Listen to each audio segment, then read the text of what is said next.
Scarface saw him stunned, and said with a sneer, "Why? Can't find anyone?"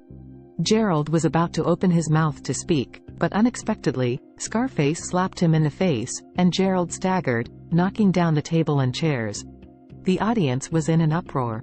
Everyone's faces were pale, but no one dared to step forward to stop this Scarface. "Do you dare to hit me?" Gerald covered his face. His pale face showed deep anger. "What's wrong with me hitting you?"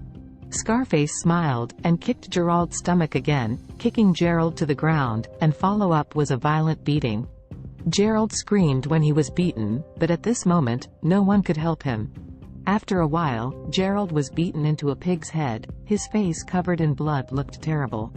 Gerald was afraid of being beaten, crying and begging.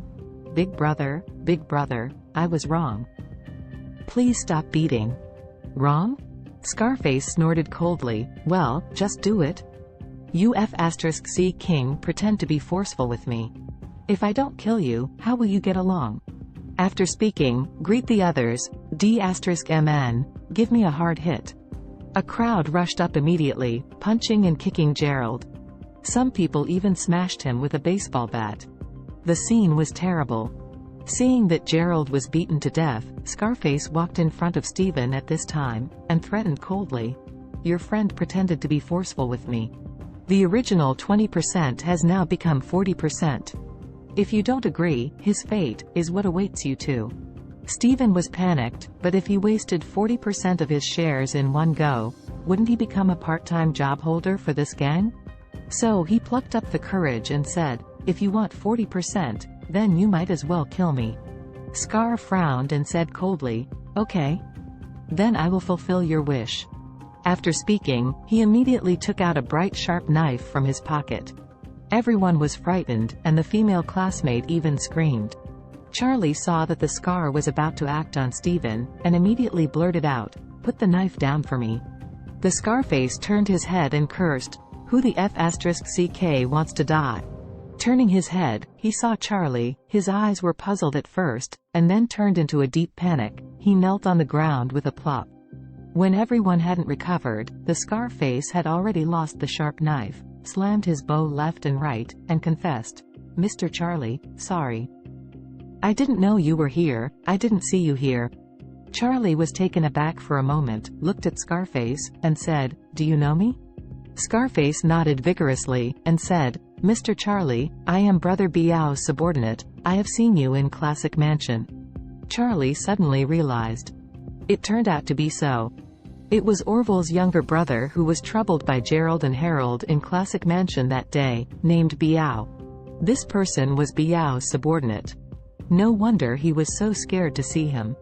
Orville saw that his legs were weak, let alone Orville's younger brother. The classmates were shocked. Lily was also surprised as if in a dream. Everyone did not understand why a fierce Dao brother, a Scarface that even Gerald dared to slap, would kneel down for Charlie, the son-in-law.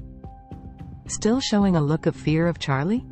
Claire was also dumbfounded and asked Charlie, "What's the matter? Do you know him?" Charlie was afraid that she would misunderstand that he had something to do with the underworld, and hurriedly said, "I don't know him."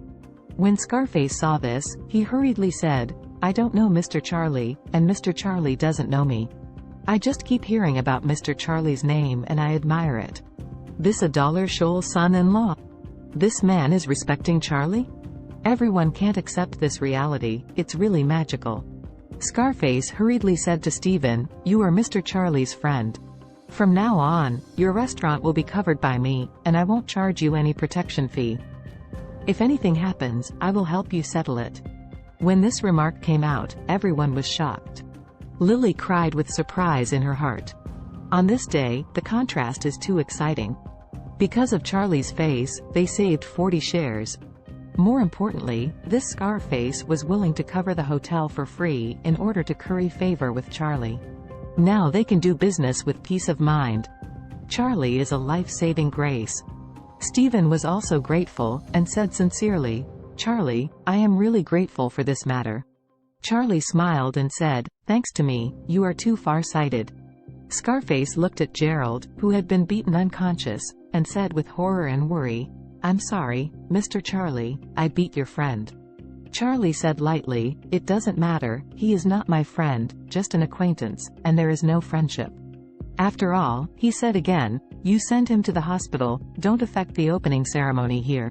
Scarface nodded immediately, then we will send him to the hospital. Mr. Charlie, you continue, we won't bother. After finishing speaking, he hurriedly greeted the brothers, took up the unconscious Gerald, and hurried away. Everyone looked at Charlie's eyes, from disdain to surprise, from surprise to awe. No one knows why Charlie has such large energy.